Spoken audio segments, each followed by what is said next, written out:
आप सभी छात्रों का स्वागत है Subhash study centre YouTube channel पर। और आज के इस वीडियो में मैं बताने वाला हूं कक्षा 10 के जितने भी विद्यार्थी 2023 बोर्ड परीक्षा की तैयारी कर रहे हैं, आप सभी के लिए यहां पर आप देख लीजिए सूरदास जी का जो पद शीर्षक पाठ है, जो कि हिंदी काव्य खंड का पहला ही पाठ है। हिंदी काव्य खंड का पहला ही पाठ है और इस पाठ का यहां पर आप देख सकते हो पहला पद, जो कि इस प्रकार से है। चरण कमल बंदो हरिराई, जाकी कृपा पंगु गिरि लांग है, अंधे को सब कछु दरसाई, बहिरो सुने गूंग पुनि बोले, रंक चले सिर छत्र धराई, सूरदास स्वामी करुणामय, बार बार बंदो तेहि पाई।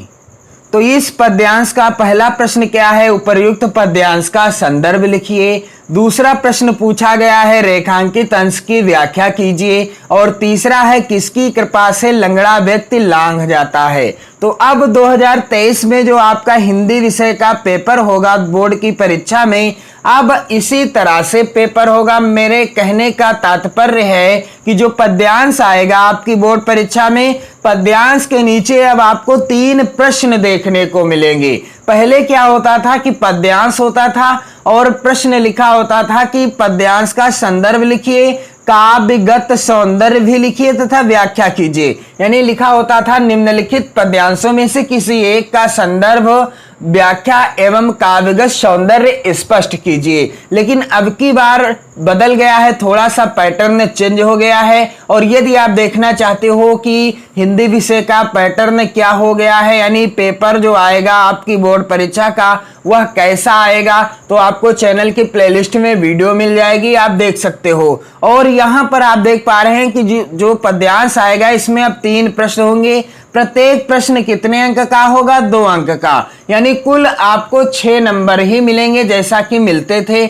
और अब आप यहां पर ध्यान दीजिएगा, पहला है प्रश्न उपर्युक्त पद्यांश का संदर्भ लिखिए, दूसरा है रेखांकित अंश की व्याख्या कीजिए। तो जो पद्यांश में रेखांकित अंश होगा, जैसे कि गद्यांश में होता है, जितना रेखांकित अंश होगा आपको उसी की ही व्याख्या करनी होगी। अब पूरे पद्यांश की व्याख्या नहीं करना है। और इसके बाद जो प्रश्न दूसरा आएगा यानी अगला आएगा, उसका उत्तर भी आपको पद्यांश से ही ढूंढ कर देना है। तो मेरे कहने का अर्थ है कि आपको पद्यांश की व्याख्या तो आनी ही चाहिए, अन्यथा आप इस तरीके के प्रश्न का आंसर कैसे दे पाओगे। तो व्याख्या तो आपको पता होना ही अनिवार्य है, लेकिन अब आपको व्याख्या पूरे पद्यांश की और काव्यगत सौंदर्य नहीं लिखना है। और यहां पर आप देख सकते हो मॉडल पेपर में प्रश्न कैसे पूछा गया है। यहां पर मॉडल पेपर है मेरे पास, दिए गए पद्यांश पर आधारित 3 प्रश्नों का उत्तर दीजिए। यहां पर पद्यांश दिया है और इसमें 3 प्रश्न दिए हैं। दूसरा भी पद्यांश है, इसके नीचे भी 3 प्रश्न दिए हैं। आपको किसी एक पद्यांश के नीचे दिए गए 3 प्रश्नों का ही उत्तर देना है। तो चलिए मैं आपको अब क्रमवार से यानी चैप्टर 1 से, जो कि पहला चैप्टर है पद शीर्षक, जिसके लेखक हैं यानी रचयिता हैं सूरदास जी। और इसका जो पहला पद्यांश है वेरी इंपॉर्टेंट है। चरण कमल बंदो हरिराई, जाकी कृपा पंगु गिरि लांघ है, अंधे को सब कुछ दर्शाई, बहिरो सुने गूंग पुनि बोले, रंक चले सिर छत्र धराई, सूरदास स्वामी करुणामय, बार बार बंदो तेहि पाई। तो 2023 बोर्ड परीक्षा के लिए जितने भी पद्यांश वेरी इंपॉर्टेंट हैं, मैं सभी को आपको बता दूंगा, यानी सभी से रिलेटेड वीडियो आपको प्रोवाइड करा दूंगा।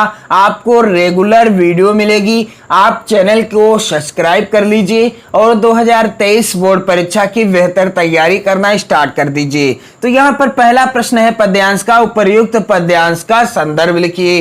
तो सूरदास के जितने भी पद हैं सभी पद्यांशों के अंतर्गत यानी सभी पदों के अंतर्गत आप इस तरह से संदर्भ लिख सकते हो। संदर्भ लिखने का बिल्कुल आसान तरीका यहाँ पर आप ध्यान दीजिएगा। उत्तर संदर्भ आपको हेडिंग डालना है और क्या हो जाएगा संदर्भ? प्रस्तुत पद्यांश हमारी पाठ्य पुस्तक हिंदी के काव्य खंड में संकलित पद शीर्षक पाठ से उद्धृत है। किस पाठ से है? पद शीर्षक पाठ से उद्धृत है। इसके रचयिता कौन हैं? सूरदास जी हैं। तो सूरदास जी के जितने भी पद हैं सभी में आप इसी तरह से संदर्भ लिख सकते हो। और संदर्भ लिखते समय आप ध्यान दीजिएगा, संदर्भ आपको अच्छे से हेडिंग डालना है, अंडरलाइन भी कर देना है। और इसके बाद प्रस्तुत पद्यांश हमारी पाठ पुस्तक हिंदी आपको सिंगल इन्वर्टेड कॉमास के अंतर्गत ही लिखना है और ब्लैक पेन से लिखना है। फिर काव्य खंड में संकलित और शीर्षक यानी पाठ का नाम भी आपको ब्लैक पेन से ही सिंगल इन्वर्टेड कॉमास के अंतर्गत ही लिखना है तथा रचयिता का नाम भी आपको ब्लैक पेन से ही लिखना है। तो बिल्कुल आसान है संदर्भ लिखने का तरीका, और यदि आप इस तरीके से लिखते हो तो आपको ये 2 नंबर बिल्कुल पक्के मिल जाएंगे। संदर्भ लिखने का सही तरीका है, पूर्ण रूप से संदर्भ लिखा होना चाहिए। और आप यदि तरीका सीखना चाहते हो तो वीडियो प्रोवाइड करा दी गई है, आप देख सकते हो। तो प्रस्तुत पद्यांश हमारी पाठ पुस्तक हिंदी के काव्य खंड में संकलित पद शीर्षक पाठ से उद्धृत है और इसके रचयिता कौन हैं? सूरदास जी हैं। इसके बाद यहाँ पर आप देख लो, इस पद्यांश का दूसरा प्रश्न क्या है? रेखांकित अंश की व्याख्या कीजिए। तो यहाँ पर आप देख पाओगे पद्यांश के अंतर्गत यहाँ पर दूसरी लाइन में जाकी कृपा पंगु गिरि लांघे, अंधे को सब कुछ दर्शाई, बहिरो सुने गूंग पुनि बोले, रंक चले सिर छत्र धराई। 2 लाइन रेखांकित हैं और इन्हीं की आपको व्याख्या करनी है। तो कैसे करेंगे आप या किस तरीके से व्याख्या होगी इस दिए गए पद्यांश के रेखांकित अंश की? यहां पर आप देख पा रहे हैं इस तरीके से आपको हेडिंग डालना है, रेखांकित अंश की व्याख्या। और हेडिंग डालने के बाद आप एक काम और करेंगे, यानी जहां पर आप हेडिंग डालेंगे वहां पर आपको क्या करना है? अंडरलाइन भी कर देना है। इस तरीके से आप ध्यान दीजिएगा, इस तरीके से आपको स्केल से अच्छे से अंडरलाइन भी कर देना है ताकि देखने में अच्छा लगे और आपकी कॉपी बिल्कुल यूनिक लगे। और आप यहां पर ध्यान दीजिएगा, रेखांकित अंश की व्याख्या हेडिंग मैंने डाल दी। इसके बाद क्या हो जाएगी व्याख्या?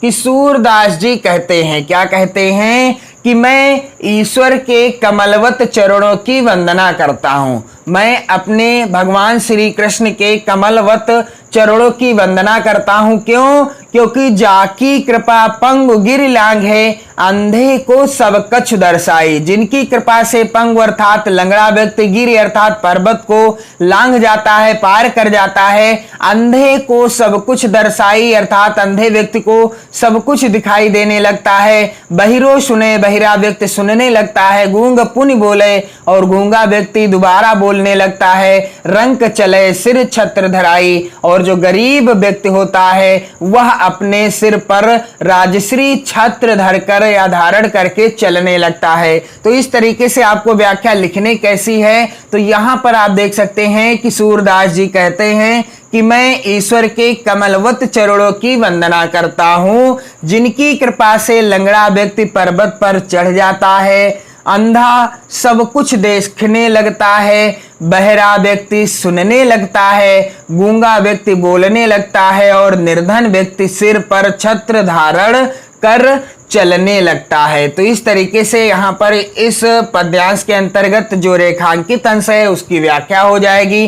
पद्यांश का अगला प्रश्न है तीसरा, किसकी कृपा से लंगड़ा व्यक्ति पर्वत लांघ जाता है? तो सूरदास स्वामी करुणा में बार बार बंदो तेहि पाई, यानी सूरदास जी कहते हैं कि किसकी कृपा से लंगड़ा व्यक्ति पर्वत को लांघ जाता है? ईश्वर की कृपा से। यदि ईश्वर की कृपा हो जाए तो लंगड़ा व्यक्ति भी पर्वत को लांघ जाता है। उत्तर हो जाएगा कि ईश्वर की जब कृपा होती है तो लंगड़ा व्यक्ति पर्वत को लांघ जाता है। ईश्वर की जब कृपा होती है तो अंधे व्यक्ति को सब कुछ दिखाई देने लगता है। ईश्वर की जब कृपा होती है तो बहरा सुनने लगता है, गूंगा बोलने लगता है, और जो गरीब होता है वह सिर पर राजश्री छत्र धारण कर चलने लगता है। तो इस तरीके से 3 प्रश्न आएंगे और तीनों प्रश्नों का आंसर देने पर आपको 6 नंबर मिलेंगे 2023 2023 की बोर्ड परीक्षा में। और जो 2023 के लिए जो महत्वपूर्ण पद्यांश हैं, अब आपको रेगुलर एक वीडियो मिलेगी पद्यांश पर आधारित,